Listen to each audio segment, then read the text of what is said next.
de controle por satélite de todo o movimento, não só nesses pontos, mas de todo o movimento da fronteira brasileira. Agora, o Leandro estava até comentando aqui no intervalo, não seria possível aproveitar a estrutura do CIVAM, que é um sistema que já existe, já tem os seus radares, que podem justamente fazer parte desse projeto, precisa gastar mais 10 bilhões?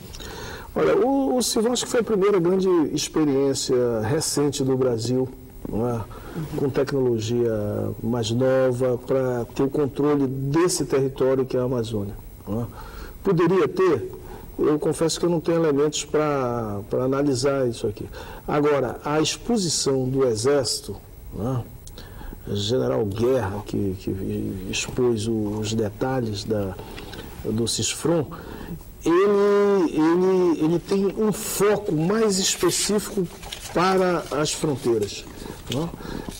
E chega a detalhar a preocupação que o Exército tem com relação ao tráfico de armas, não? A droga. Não? Penso que isso seria um reforço, não? A uma atuação, a uma função específica da Polícia Federal, para reforçar isso. Eu, inclusive, chamei a atenção no debate sobre a questão de discutir água, por exemplo. Nós temos as nossas bacias, que são rios binacionais, não? São, enfim, eu digo, olha, também é bom controlar as bases americanas que estão lá na Colômbia. Não?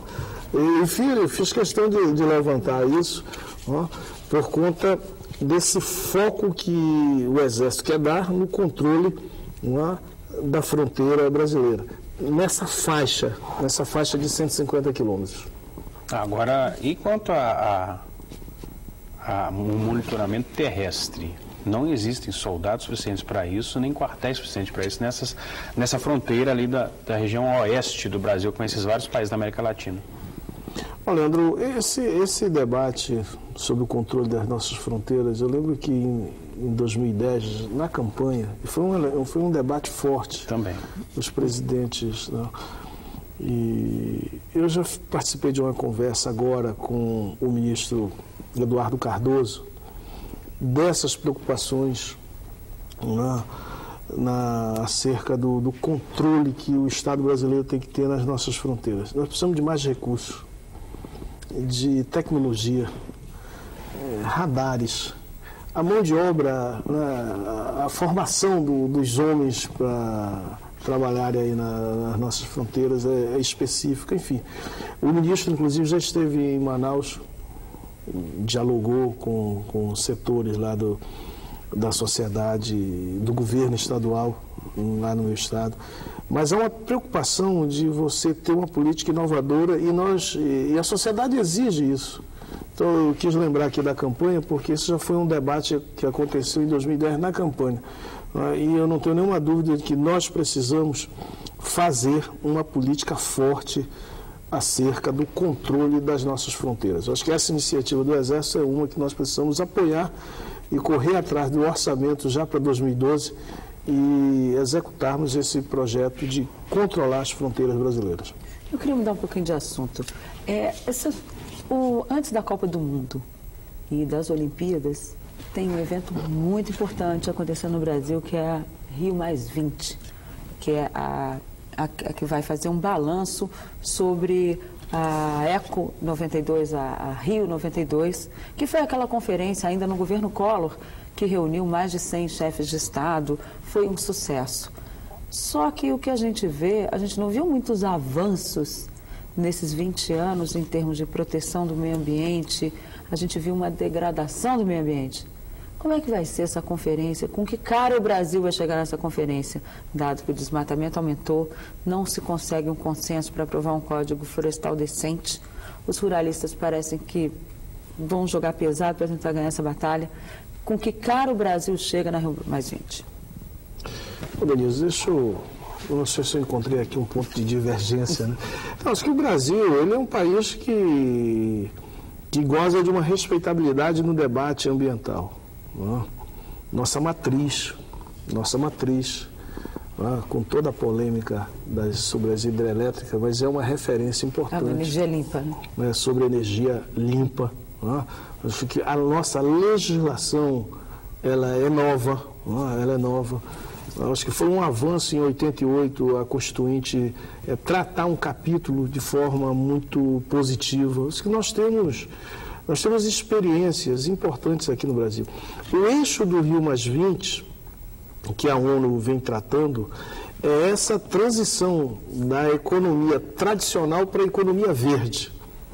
Então, além, a sustentabilidade.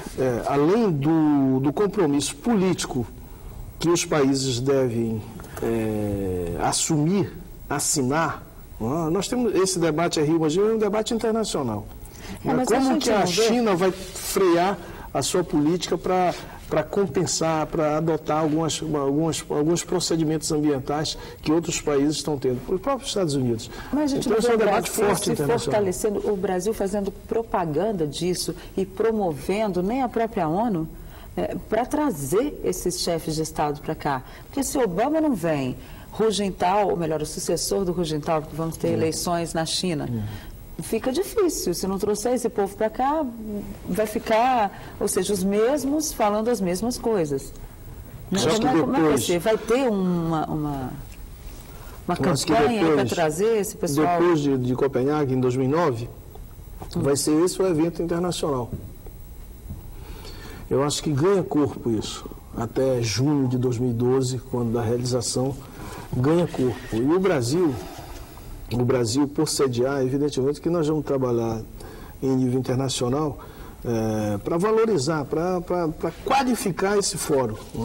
Será um prejuízo grande para a ONU, não é para o Brasil, para a ONU, para nós pactuarmos um entendimento do século XXI sobre a questão ambiental. Acho que nós precisamos trabalhar forte nisso.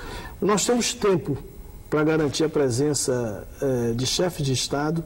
E não só isso, acho que é assinar o compromisso, que esse é o segundo eixo da principalidade do evento, é que os chefes de Estado assumam compromisso com a sustentabilidade, com a economia verde. Senador, o senhor falou em prejuízo e falou em tempo, temos tempo. Então, são duas palavras que podem deixar o Brasil numa saia justa até 2012, por quê?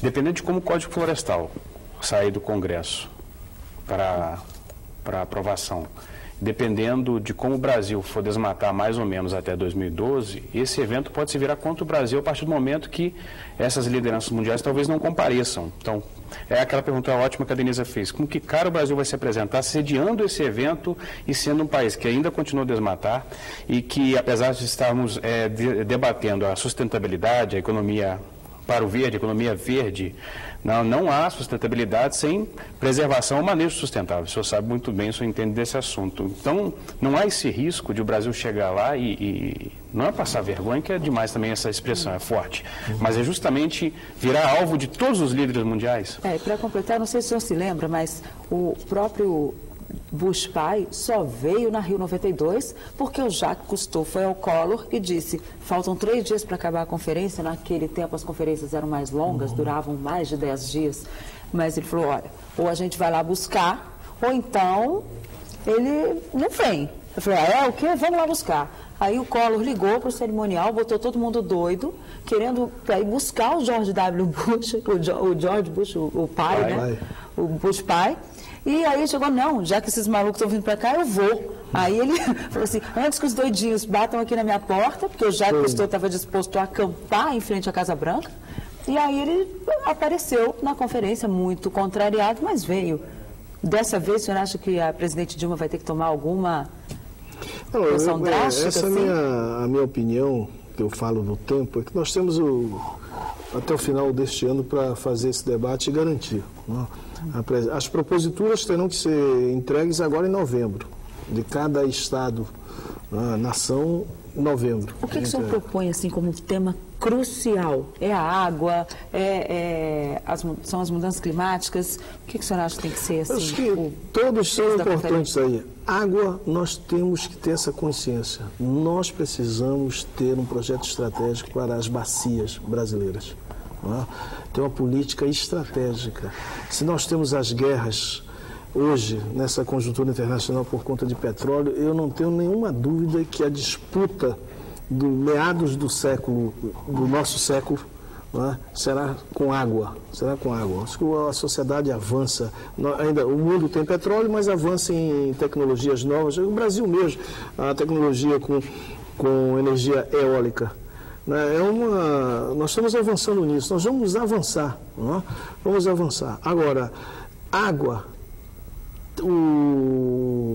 biomassa, a diversidade nas espécies florestais, isso para mim é estratégico. Nós precisamos estudar isso, ter isso, né, de forma estratégica. Então, são todos eixos fundamentais. Agora, economia verde, nós precisamos atravessar isso. A nossa economia e alguns setores da sociedade brasileira pensam com a cabeça portuguesa do século XIX.